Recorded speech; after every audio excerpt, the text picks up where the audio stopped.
Talking about puasa, right? Yes, we all know that there are a lot of bazaar Ramadans. Oh yes, plenty. So what happens is that we always find ourselves being in one of those bazaars, just buying whatever that we see. You know, even though the first stall will be selling sugarcane, for an example, we'll buy that. Okay. And then the back stall will be selling sugarcane as well. And we'll buy that as well. So what happens here? We just tend to overbuy every single food we see in a bazaar. All right, you sound angry. Yeah. I don't know why you're sounding angry, but yeah, it is actually quite customary because it is a bit of a tradition. When you talk about being Malaysians especially, it is the month of the year that you look forward to, not just because of it being a blessed month, not because that it teaches us Muslims to become a better Muslim through and through, but also educates as well as it empowers and encourages a lot of micro and small business owners out there to actually make money. It has been reported actually that more than about 50 or about 5 billion ringgit is expected you know, to change hands just for the bazaar itself. But having said that, as you said, the fact that there's so many things that people are selling out there, sometimes people tend to forget the sanctity, the real reason why we need to fast in the first place in regards of health. Correct. And also inner cleansing. Inner cleansing, right? That's why I'm feeling a bit more shiny today. That's why. Okay, you know what? We have to switch cameras. We have to switch cameras now we because brought someone who's beautiful, okay? Not just us, but someone who's beautiful right now in the studio to talk to us about healthy Ramadan fasting. So please say hello to Dr. Lavanya Narayanan, physician and diabetes specialist at the KMI Taman DESA Medical Center. Hello, Dr. Lava. Thank you, Brandon. Dr. Lava, Hi, coming. MEOR. Okay. Just checking, you're fasting or not today? No, she's not fasting. No, it's a hobby of mine. It's a hobby of mine to actually ask people. Okay, wait, Dr. Lava, first things first, right? Now, this guy came in, he was like, Brendan, you tried the kurma butter or not today? I was like, why are you talking about kurma butter? Why are we even... Is there such thing as kurma butter? And look, kurma butter, should we even consume it? Okay, so to be very frank, I'm just introduced to the term kurma butter actually, but I think the idea of kurma being combined with butter here from a scientific perspective, I can explain perhaps, is to boost the amount of calories that you find in each kurma that you consume. Yeah, so that certainly, you know, lifts it up. And let's say, for instance, if one kurma is about 20 calories, you're going to pump it up to about 120, maybe 150 calories. But something that you've got to keep in mind is that butter itself, it contains this type of fats which we call the saturated fat, and that is something that we need to consider consuming in moderation, because that is quite harmful in large amounts when we consume those. Because then you look like a tub of butter. One thing I do want to defend on this case is that normally, often or not, when it comes to breaking your iftar for the first time, it is actually a sunnah for us Muslims to actually start off by eating 1 or 2 dates. So we're not talking about a plate full. We're talking about 1 or 2. It's fine just to give that kick when you want to start. Not that I'm condoning eating butter kurma. Again, it is a bit of a foreign concept to me as well, because, well, it is a trend that people come up with nowadays. But again, everything in all moderation. Correct. Speaking about moderation, Doc, as you know, typically when it comes to, you know, fasting in the month of Ramadan, for the typical Muslim, you would have the sahur time where people would eat before the break of dawn, before, you know, before 6:15, around that, and then we only break our fast only at about 7:30 when the sun sets. Balanced meal. Any kind of idea that you can interject or that you can actually share with the audience? What would be a good balance for these 2 major meals, because those are the only time that we can actually eat for Muslims during the fasting month? Your opinion on this? Yeah, so before I get into the types of balanced meal that we can consume, maybe I'll just briefly explain the various type of nutrients or macronutrients that we are looking at. So we've got the carbohydrates, proteins and fats, and these are the large nutrients that we are supposed to consume in our meals in order to provide us the energy and calories that we need.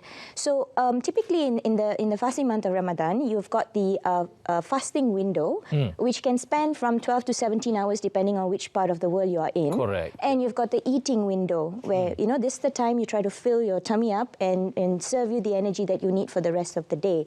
So when you are starting your sahur, this is the time, you know, you want to start packing up. Okay, you want to start packing up on these energy sources in order for it to be able to be dispersed throughout the day, and then you don't feel tired somewhere in between. That will drain you out, and, you know, you lose the energy, and this is not sustainable anymore.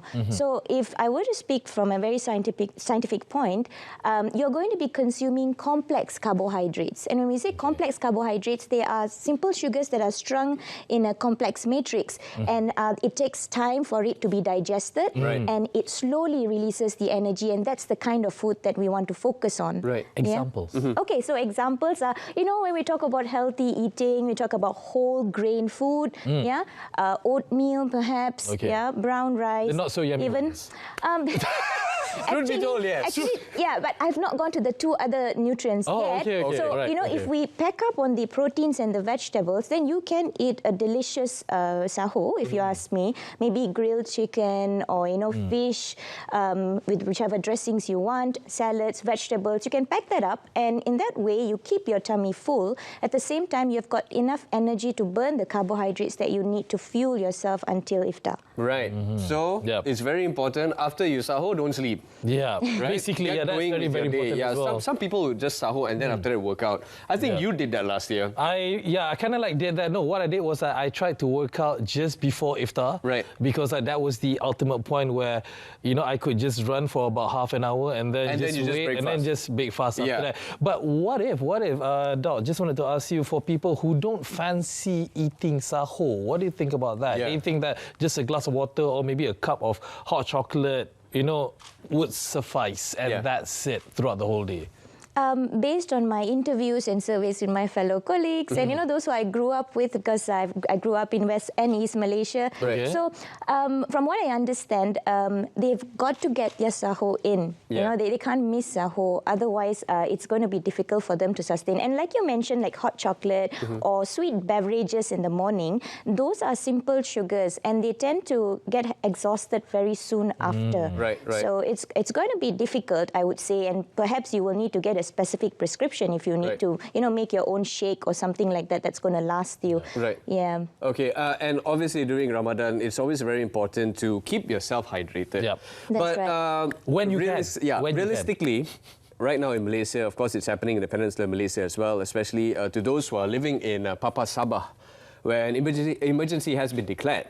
Emergency drought has been declared. So it's very, it's disheartening for the people of Sabah. How do they keep themselves hydrated, knowing that they are having water issues in the state? Well, this definitely spans more than just a health solution. I mean, it has got to be, other areas involved. In terms of probably maybe some food that they can consume? Substitutes or whatnot. Yeah, so essentially, even if you're going to be consuming certain meals that is laden with fluid or water, you're going to be using water source. The other options would be to have maybe fruits or vegetables that are rich in water. Watermelon? Predominantly water-based fruits.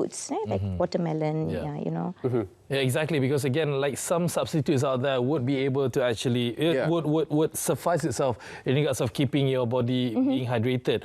As you mentioned earlier as well, Doc, when it comes to nutrients, again, when we talk about sahur, let's talk about iftar right now, because again... Straight into it, because like what Brandon was saying, even he was not fasting, he goes nuts when it comes to Bazaar Ramadan, buying left, right and centre.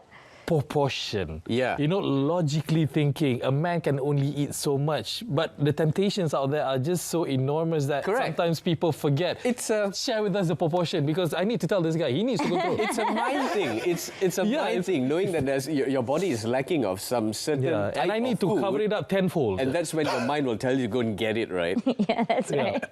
Your opinion on that? Doctor is giving up on us. No, I mean, you are right to a certain extent, but I think the trick here is that you've got to be training your gut system a little bit prior to the entire fasting month, I would say. So it's like, attending a buffet, you want to pace yourself and eat slow, gradually, and planning your meals. So iftar, typically, we usually suggest, and it's beautifully in the Islamic culture itself and practice, whereby you start off with eating dates, and that's because it's rich in calories. It gives you the sugars that you need immediately in order for you to pump up your energy, and then use that energy for digestion later, which you will be embarking into your main meals. For instance, your soups and your meals, your main meals after that. This is actually a serious thing that we're talking about here. It's not just eating when you're hungry or it's time to break fast, boom, just put it inside your mouth and I'm done for today and I'm looking forward to the next day. But let's talk about best practices when it comes to incorporating nutrient-rich foods into, your meals that suits during this holy month of Ramadan?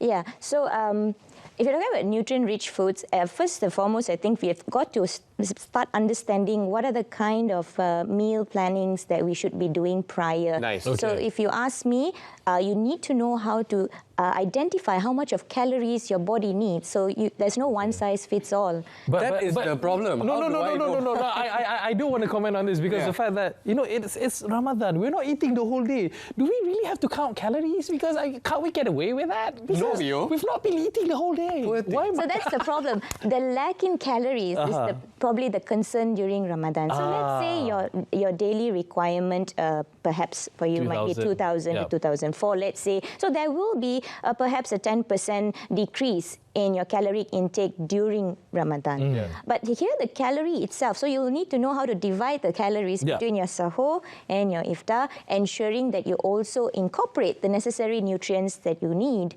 throughout the month. Okay. So you can have cheat days, like, going crazy or berserk during a Ramadan bazaar, but that shouldn't be a routine, I would say. Yeah. Okay. So we just need to know, first and foremost, how much do we usually eat? Correct. When we're That's not right. fasting? That's right. What can't be measured cannot be improved. No, but the thing is, because like I said... I don't even know how much I eat every day. No, you haven't started counting, that's why. No, but the reality of it is, due to the fact that, again, like I said, in the month of Ramadan itself, we are so blessed with a lot of food being available out there, especially with all the buffets which are on offer. You have 100 dishes, 200 dishes under one roof that you can eat like nuts for the next 3 hours. Ultimately, it is not really that good when it comes to that, because again, we need to look at things in moderation, because you are what you eat, and in that short amount of time, if you suddenly wall up everything, it's not good for you, isn't it? That's definitely true. But if you're going to be spending about 4 to 5 hours at the buffet spot, I think it is something. That's probably something feasible. Okay. Meal portioning is important. Meal portioning is always important. Yeah. You look perplexed somehow. No, I don't know, because honestly, because I had that mentality, like what MEOR said. Okay, look, it happens once a year, 1 month, where I wouldn't say not able to do it, but maybe you can close an eye for you to actually just go in all out, and once it's Raya, once it's done with everything, and then you come back to your healthy lifestyle. So there's no such thing here at all. It's always very important to know first and foremost how much calories you take before you fast, and probably make do with it when it's fasting time, right, Doc? That's right. Talking about specific dietary and supplements, maybe we can talk about 2 groups right here. One who is probably a fitness junkie and one who is just a normal person just like me. So what can we do right here in terms of like creating this healthy lifestyle when it comes to the fasting month? Is there anything additional that we should do? Or maybe we could just stay back, relax, and just continue doing what we're doing now? Okay, good question. So you have divided 2 categories, right? So for those who are very active in fitness, they are naturally counting what they're taking in and how much they are burning. So they have got those numbers in check.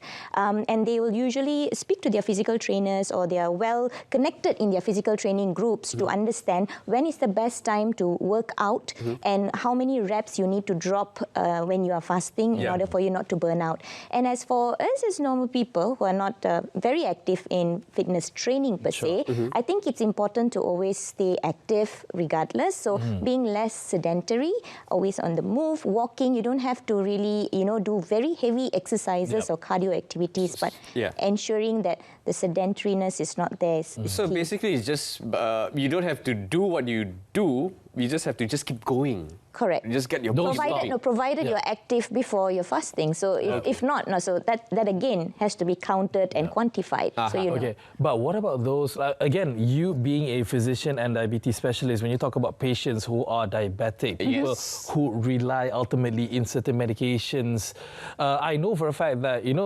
Muslims, regardless of whatever disease that they might have, that they would still want to observe the month of Ramadan and be holy as well, wanting to follow all the regimens and so on and so forth. But when it comes to their health, is there a certain plan that is advised by the doctors themselves to make sure that they are able to observe the holy month and not being sick at the same time?